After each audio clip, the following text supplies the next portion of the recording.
कितना भी बड़ा जुर्म हो, एटलीस्ट जीते जागते इंसान के हाथ तो नहीं काट दिए जाते हैं। ये हाथ काटने की भी कुछ कंडीशंस हैं, जैसा कि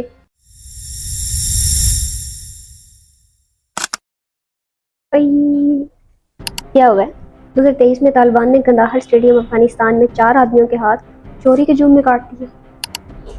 तो चोरी की होगी, वटेवर फातिमा, जितना भी बड़ा जुर्म हो, एटलीस्ट जीते जागते इंसान के हाथ तो नहीं ना काट दिए जाते। काटते हैं भाई, काटते हैं। ओ क्रूवल। देखो, इंसाफ ऐसे ही कायम नहीं होगा, ठीक है। तुम जानती हो कि जब ये रूल शुरू में लागू हुआ था तो इब्तदाई 400 साल तक सिर्फ 6 हाथ कटे थे। तो दूसरी सजाएं दी जा सकती हैं, जेल की जा सकती है। कैदियों को कैद में रखना हुकूमतों के लिए माली बोझ होता है। फॉर एग्जाम्पल, अमेरिका के एक क्रिमिनल पर सालाना 30 के यूएसडी का खर्चा आता है, ठीक है, जो कि हर हुकूमत के लिए ऐसे पॉसिबल नहीं है कि वो इतना ज़्यादा फाइनेंस सपोर्ट कर सके, राइट। तो फिर ऐसे में क्या होता है कि हुकूमतें एक्चुअल क्राइम्स को, यानी वो क्राइम्स जो एक्चुअल में सजा के मुस्तहिक है, उन्हें इग्नोर कर देती है, जिसकी वजह से अदालती इंसाफ अफेक्ट होता है। ओके, लेकिन हज़रत उमर रज़ियल्लाहु ताला अन्हु ने फरमाया कि अगर एक गरीब आदमी भूख की वजह से चोरी करता है तो मैं उसके हाथ कैसे काटूं? मैं पहले उस हुक्मरान के हाथ काटूंगा जो उस तक रोटी ना पहुंचा सका, राइट। बिल्कुल ऐसा ही है। तो मैं कब कह रही हूँ कि चोरी पर जांच पड़ताल के बगैर हाथ काटते?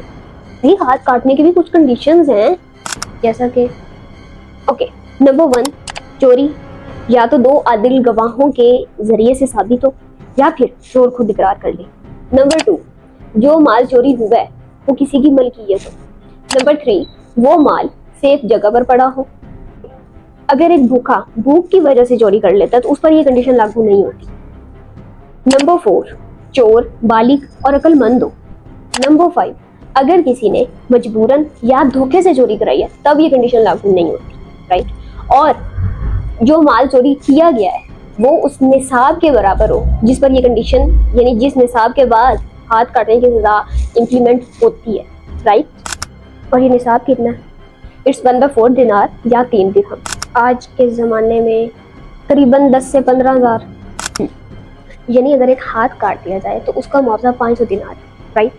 जबकि सिर्फ एक चौथाई दिनार की चोरी पर हाथ काट दिया जाता है, जो कि सबसे कम मिकदार है उस निसाब की जिस पर चोरी की सजा लागू होती है, राइट। देखो, हाथ तब तक गिनती रहता है जब तक कि वो बेईमानी में मुलव्विस ना हो। दैट्स वाई उसे नुकसान पहुंचने पर मुआवजा दिया जाता है। अगर यही हाथ बेईमानी में मुलव्विस हो जाए तो हर चोरी की रकम कितनी ही थोड़ी क्यों ना हो, उसे जलील कर दिया जाता है।